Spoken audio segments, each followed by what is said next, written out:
What's up, y'all? Welcome to the Dope Life Podcast, the dopest podcast ever. I'm, of course, your host, Coach AJ, Dope Life Coach, the dopest life coach ever. And if you haven't already, go ahead and hit that subscribe button so that you never miss another episode. If you also lovely and dope and leave us a rating and a review, we'll greatly appreciate it so that our podcast can get out to dope individuals just like yourself. These days, everybody's looking for the perfect time, but the perfect time doesn't exist because the best time for you to do anything that you want to do when this thing starts telling you is right now. And today we're going to be talking about that on the Dope Life Podcast. Let's go ahead and let's get right into it. Many of us get frustrated with the word growth because we think of the word growth because we don't see it all the time.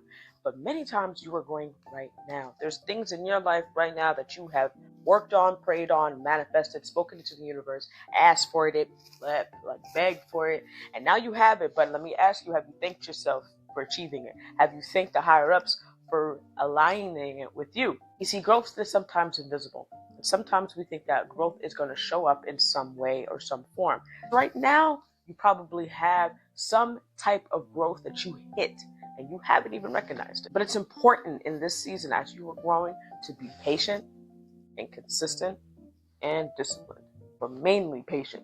That's the most important one. It's not just about you ending and hitting that goal. It's about you having the patience and enjoying the journey along the way. So many of us forget about the journey. The journey is the most important part because the journey is where the gems are. I'm going to say that one more time. The journey is where the gems are. I can't tell you how many times I've been on a different type of journey with some type of goal in mind. And I look back now and the goal was great. Hitting it, accomplishing is fantastic. But what's even more fantastic was the journey. Everything I gained, the knowledge, the experience, the gems that I received throughout the process of me achieving said goal. So don't focus too much on the goal and the task at hand. Just focus on the journey itself and what you can get from it. One of the things that could set us back when it comes towards any particular growth that we're going through is self-doubt. We think that we're not good enough. This is not the right time. So we keep pushing it and pushing it back. We say, okay, in 5 years, I'll do that. In 2 years, I'll do that. You know what? I'll do it in 10. I've never heard anyone say 10, but okay. But I want you to think about this for a moment. No matter what, that time's going to pass. That self-doubt is still going to double each time and each year you think about it. No, this is not the right time. It's not the perfect time. The perfect time. No better than time is now. This is the time. If you're thinking about something that has been eating at you for the longest time that you really want to do, why would you wait any longer? No matter what, the 5 years is going to pass. No matter what, the 2 years are going to pass. No matter what, the 1 year is going to pass. So you might as well just work on it now. Now, don't get me wrong. Life is going to be lifing. You're going to have setbacks. That's part of it.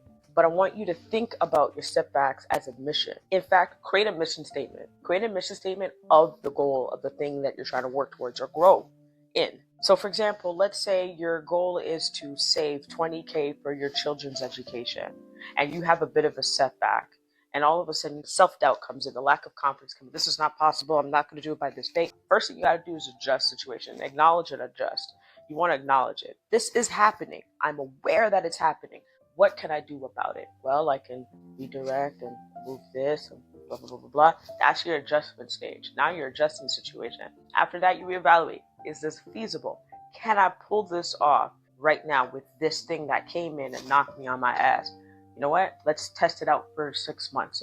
Let's see if it's going to be feasible. We make it hard for ourselves. We make the journey hard for ourselves because we're trying to keep up with society. I say F that. Keep up with yourself. Go against you. Think about saving 20 grand, but you have that goal and you're working towards it every day or every week. Create a mission statement surrounding it. I will save 20 grand for my teenager so that they can have less stress when they're in school. Because I didn't have that opportunity, so I want to provide that for my child. That is your why. That is your why. That is your main why. Create a mission statement for the goals you set. The days that you feel like you're having setbacks, you go back to that mission statement. You know what? Okay, I get it. And keep the mission statement around, somewhere where you can see it on your phone, your tablet, your laptop, on a Post-it, anywhere where if you have a moment of, man, I don't know if I can pull this off, you go back and look at your mission statement. Let's talk about a growth mindset first, just for a moment. It starts with your vocabulary. It all starts with how you speak to yourself and how you speak your dreams and desires and goals in existence. Instead of saying, I can't, start saying, yo, how can I? How can I make this work? What can I do? It's shifting your vocabulary. I don't think we realize how much weight our vocabulary carries, because what we say and what we speak, even down to what we think sometimes, holds extreme amount of weight of how we're going to move forward in whatever chapter we are and whatever goal we're working on in that moment. So be more cautious and be more intentional with what you're saying, how you're saying it, and how you speak to yourself. Now, I'm going to give you just a smidge of homework, a couple of journal prompts. The first one is, what's one area I want to grow? The second one is, what's stopping me from moving forward? And the last one is, what's one step that I can take today? That's all I got for y'all. I really hope that you enjoyed today's episode. I will see you next week. And as always, y'all, walk with peace, walk with love.